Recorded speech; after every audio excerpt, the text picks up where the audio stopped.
So, Green Bay Packers general manager Brian Gutekunst, meeting with reporters down at the league meetings in Florida, confirmed that Elgton Jenkins will be moving to center with the arrival of Aaron Banks at left guard. Jenkins will be back at center where he started in college for 2 years and has played a little bit in the pros. I highly recommend avoiding the tape from Thursday night against the Lions this past season. It's a short week, no practice at all in the rain. I'm not surprised he struggled there. But if you go back to 2020, albeit not the first game he played at center against the Colts, but the remaining stretch where he played 4 games in a row, he looks the part. You can see why the Packers like this idea.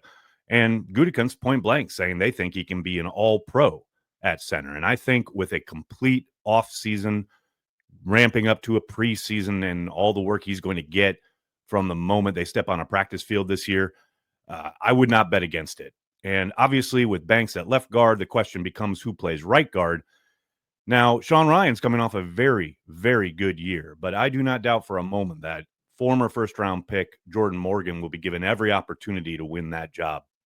You saw it last year.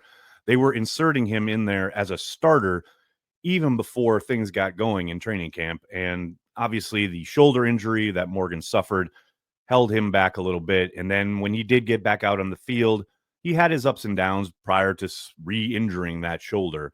Sean Ryan, like I said, going to make it tough. And I think there will be a quote unquote competition there. But it feels pretty clear that they want Morgan to win that job. And if you have a starting five from left to right of Rasheed Walker, Aaron Banks, Elgton Jenkins, Jordan Morgan, and Zach Tom, I think you're going to be pretty damn good up front. And that leaves you with Sean Ryan as your swing interior guy who can play all three of those positions.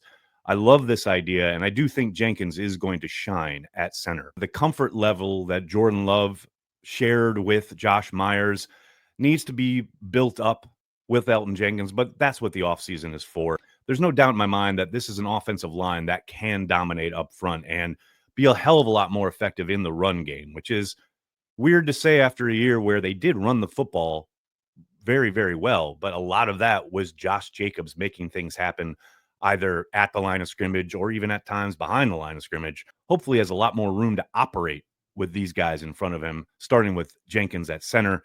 Everything points to a improved offensive line for the Green Bay Packers in 2025.